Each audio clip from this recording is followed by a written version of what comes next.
Hey guys, welcome back as always. My name is Leyzar, and today, my friends, we're going to be refreshing our course on Baruuk for the most part.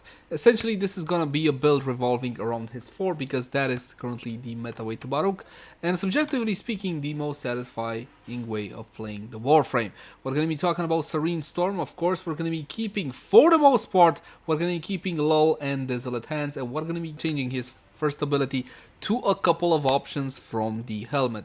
First option is going to be pull for obvious reasons. You pull enemies to you, you're going to be able to attack them to get your combo counter up with the Venka Prime, because yes, we will be using the Venka Prime, and more importantly, it's simple to pull into Lull. Pull into Lull so you get your restraint down so you can go heavily into Serene Storm, or you can simply recharge it. So that's pretty much the long and short of it. When it comes to Desolate Hands, there is really not a whole lot to explain here. If you ever played Baruuk before, you make sure it's up at all times and you get as many stacks as possible, and that's pretty much it. Now let's have a quick look at the actual build. Again, I'm going to show you 3 variants to the build. You're going to need about 2 to 3 forma depending on the build.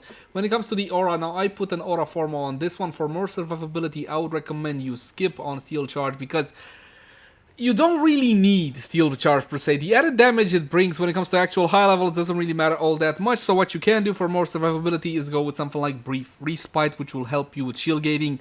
It's not 100% necessary if you keep running Augur Secrets for obvious reasons. Yes, you get that 20% energy spent on abilities converted to shields. So you can use both or one of the two. Make sure you have one or the other. Don't renounce both. Reactive Storm is a must when it comes to any build revolving around Baruuk's 4th. And again, Fleeting Expertise, which pretty much self-explain. Essentially, as much power strength as you possibly can. I got Umbral Intensify, Transient 42, Blind Rage, the aforementioned Augur Secrets, Rolling Guard. Now, when it comes to Rolling Guard, this is probably the most important and the most powerful survivability mod that you've got. Some players like to run Adaptation. Adaptation is also fine, but I feel that an actual high levels is Rolling Guard or bust. And in the excellent slot, Prime Sure-Footed, because honestly, you're going in there, you're punching, and if now somebody knocks you off your feet, it's gonna suck. So even though this once upon a time was a meme mod, and I still heavily not like it, Prime Sure-Footed is definitely a smart idea. We're gonna go with Arcane Strike for obvious reasons. Yes, the attack speed and Molt Augmented. More power strength, more ability strength means more damage for Baruuk. Now, this one will slowly creep up. So if you're not going to be doing an endurance run, if you're not going to be staying half an hour, a couple of hours in a mission, maybe switch to something with immediate humph. You can simply go with Arcane Fury. That's going to be flat meaty damage. So it doesn't add a whole lot, but it definitely adds something. Now, the next version of the build is essentially kind of the same idea, but we're going to be using Warcry for this one. Some players like using Warcry. We're going to run Eternal War as well for obvious reasons. This will allow us to actually run Warcry up all the time. You get how this one works. While active, Warcry's duration is increased by 2 seconds for each melee kill. I enjoyed this one, but I don't feel it was necessarily the most powerful out of all of them. Now this, my friends, is a duration build. Look at that, I had 128. If I have high duration, then that means that Lull doesn't really work all that well anymore for me. Obviously, yes, I'm not going to be able to keep my restraint down by spamming Lull. So instead, we're going to replace Lull with Warcry, and we're going to keep our one ability Elude. This one plays slightly different. You keep your 1 and your 3 up, and you go to town. Now, this is a build that my friend recommended to me, and you know what? It's a little bit different. I like running it, but not as much as the final one. And this one is based on Pillage, my friends, on Pillage. Pillage. This one I went with melee guidance. You don't necessarily need to go with this one, but it helps you out with the red crits, obviously. So essentially, the reason why melee guidance is useful, but again, you don't necessarily need to go for this one, is because you're not going to be building combo counter with Desert Wind anymore. So you're theoretically, you're always going to have the combo counter from your Venka. In actual practice, it still kind of bugs out sometimes. So there you go. Rolling Guard, again, streamline Equilibrium. Now, if you're going to be using Equilibrium on your Panzer Vulpaphyla, you gotta have yourself Synth Fiber. On this one, Health Orbs increase armor for companions by 100% for 12 seconds, enabling you to keep up picking up Health Orbs even if you are at full health, therefore enabling Equilibrium.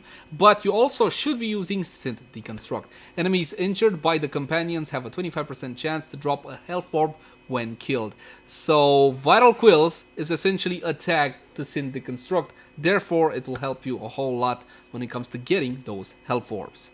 Now, what else was there to this version? Yes, the cool part about this version is the fact that you're going to be able to armor strip by yourself by using Pillage, Hildren's ability. Yes, we're going to be using it in the first slot. We're going to be keeping our lull because we are running super low duration on this one.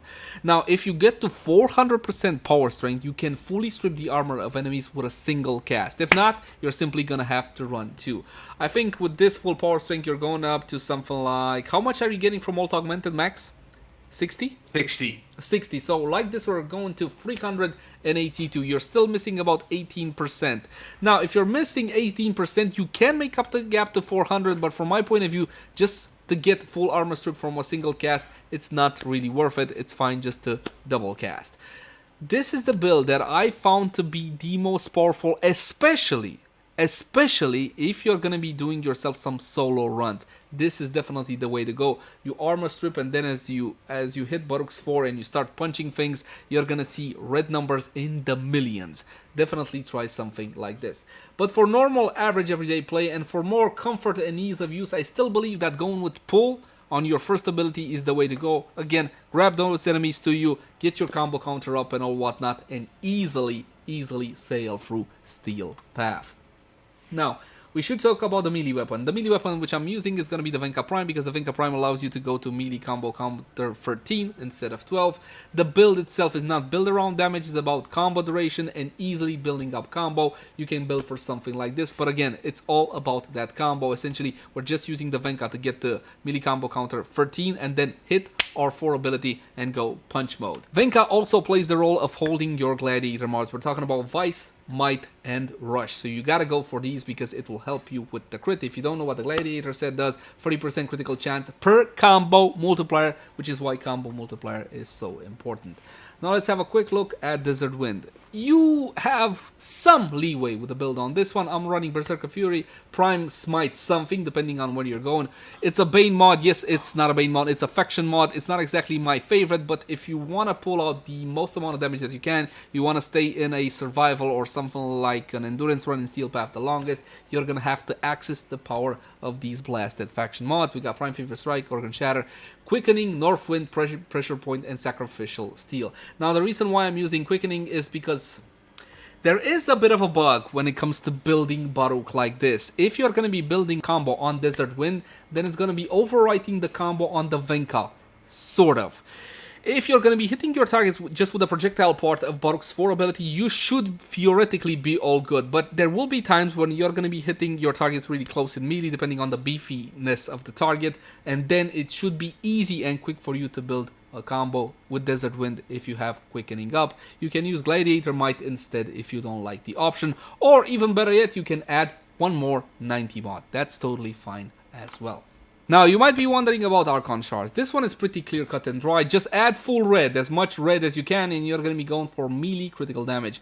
And the reason why I have 2 yellow ones is because I don't want to disequip my red ones from Revenant and put them over here. So I went for casting speed instead, which again does help when it comes to casting your 2 ability. And your pull, which honestly, his 2 ability, even with very low duration, is still a pain to cast. But when it comes to best in slot, you're going for full melee critical damage.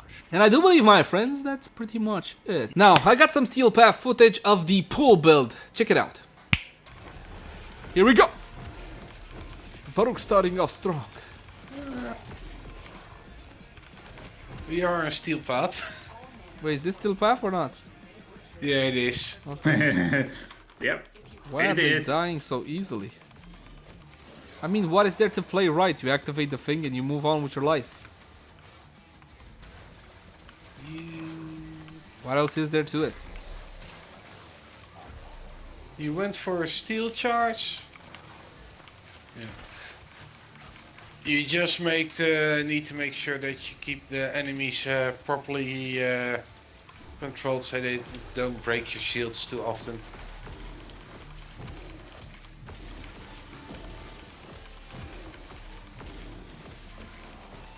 $1.8 mil. Easy.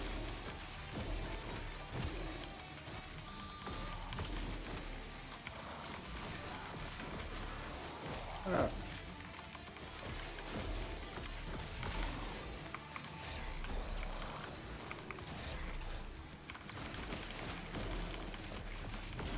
Too strong. Baruuk too strong, confirm. I love it that by the time Nidus does his thing, everything's dead. I don't need anything. I have stacks for now. I have stacks for life. Stacks for life. Hashtag Nidus 2022. Yes, I'm okay with playing this. I mean, for now. Probably gonna get bored later. Why do you need to go the same place I go? Do you know what is best element against sentience? Brad? No. I don't know. Question. Best element to kill them is corrosive. Huh? It deals the most amount of damage instantly. Of course, if you want to armor strip and such, it's different story. But if you want to just kill them with pure damage, it's corrosive. I just destroyed one of these here weird things. Now, Ha! operator. I am Baruuk. There will be nothing that stands before me and my sabre. Just And my beware Yost. when they spawn, they drain a lot of life support, so we may need to pop one sometimes. I just killed him, so I don't know. Yeah. Yeah. For now.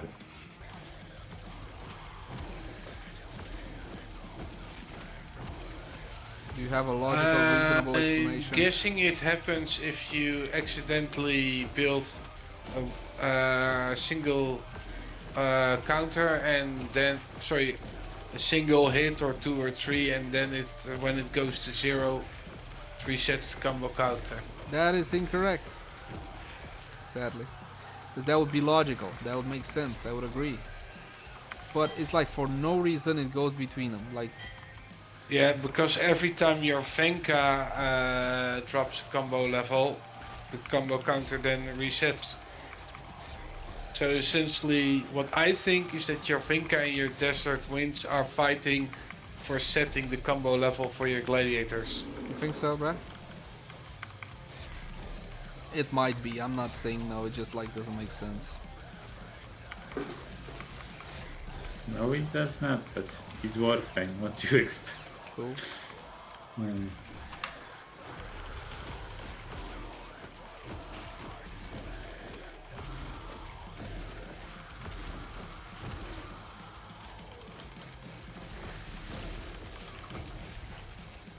And well, that's pretty much it, my friends. As always, my name has been Leyzar. Thank you guys so much for watching. Like, favorite, share, and subscribe only if you enjoy the content. And I'll catch you guys in the next one. Bye-bye.